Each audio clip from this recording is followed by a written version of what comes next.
Your data is like gold to hackers, and they'll sell it to the highest bidder. Are you protected? McAfee helps shield you, blocking suspicious texts, malicious emails, and fraudulent websites. McAfee Secure VPN lets you browse safely, and its AI-powered text scam detector spots threats instantly. You'll also get up to $2 million of award-winning antivirus and identity theft protection, all for just $39.99 for your first year. Visit McAfee.com. Cancel anytime. Terms apply. Few systems make it to the battlefield without first having been prototyped. Yet too many prototypes don't make it to production. Procurement analysts at George Mason University's Barone Center have completed a detailed look at the power of prototyping and how to get more out of it.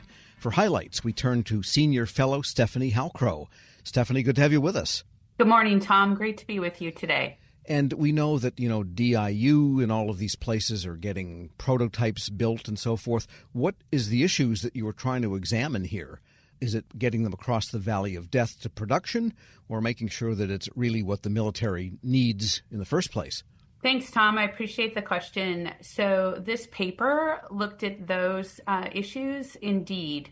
The purpose of the paper was to examine not just why prototyping doesn't make it across the valley of death, but what we could do in the prototyping process to prepare it for crossing the valley of death. So that means prototypes that might be designed for life cycle maintenance, for example, as opposed to just, does this thing work? Yeah, absolutely. We found that there's a number of reasons why we prototype.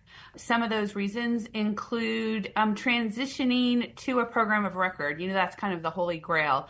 But also a number of prototypes, and probably more prototypes, are actually done with the intent to integrate into an existing weapon system. Those are the most common things. And when we surveyed industry, we found that they agreed with that. But we also found that there are other reasons why we might prototype.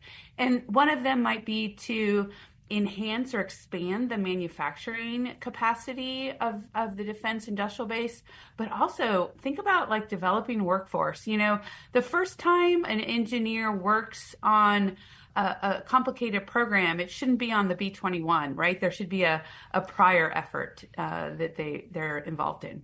So a prototype could be something seemingly small but important. I don't know, I'm just making this one up, but maybe a new trigger mechanism for an existing gun or rifle or pistol can make all the difference in combat.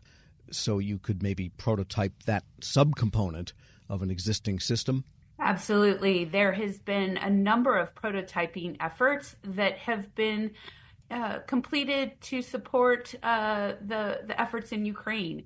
And these were actually to enhance existing weapon systems or to adapt them to the environment. And that type of prototyping is going on all the time, whether it's for current operations or planned future operations. And how do you exactly define prototype? Maybe that's an issue, because when you think of the old days in automotive, they would start with a model made out of clay. They would sit there and carve it, and then maybe make a wooden one, and then maybe eventually they would bend metal. In the military case, they're probably not making clay models of anything, even B-21s anymore. It's all computer generated. So is there a specific definition of prototype as opposed to raw design, for example? So looking at the definition of prototype was one of the findings in the paper. The government has a wonderful prototyping guidebook. The Department of Defense, I should say, has a wonderful prototyping guidebook. In that guidebook, it talks about the definition of a prototype is to learn something, is to fail fast.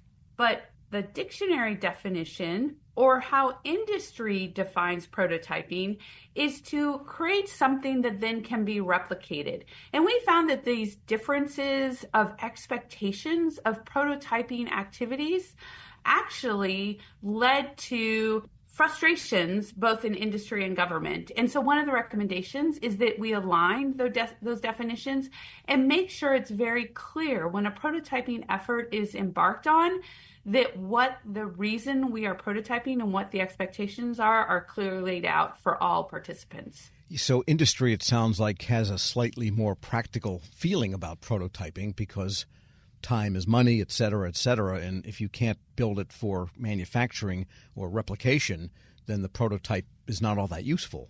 Absolutely. industry does most of the prototyping efforts for the Department of Defense, and they're not usually in it just to do the prototypes. They want to see something that happens afterwards. And frankly, I think the warfighter does as well. The warfighter appreciates that there has to be research and development completed, that we have to learn things, but ultimately they want improvements to their weapon systems on the battlefield. We're speaking with Stephanie Halcrow. She's Senior Fellow at the Barone Center for Government Contracting at George Mason University. Yeah, and there's a telling chart in there on how people answered what is success in prototyping. And if it failed, but we learned something valuable, most people said that is low on their estimation of success. And Absolutely. By contrast, worked and, went to integrated systems. That was the top choice. Yeah, absolutely. This report was completed by the Barone Center for Government Contracting at George Mason University in partnership with Emerging Technology Institute at NDIA. And my co-authors were Dr. Arun Serafin, Executive Director of ETI, and we had wonderful contributors, Anna Kim and Jacob Wynn, research associates at ETI, participated in the paper. And because of the relationship with NDIA, we were able to survey industry. And we got a significant number of responses, and we asked them questions like, why do you prototype? What is a successful prototype? And I don't think it's surprising that industry would lean towards the expectation that the prototype would transition to a program of record or integration into a system, existing weapon system. Right, because there is a section that you admonish people to make sure they understand the real problem. And if you do that, that might lead to maybe a less ambitious type of prototype, but one that fixes the particular problem at hand. Yeah, we identified a number of best practices for prototyping in the paper.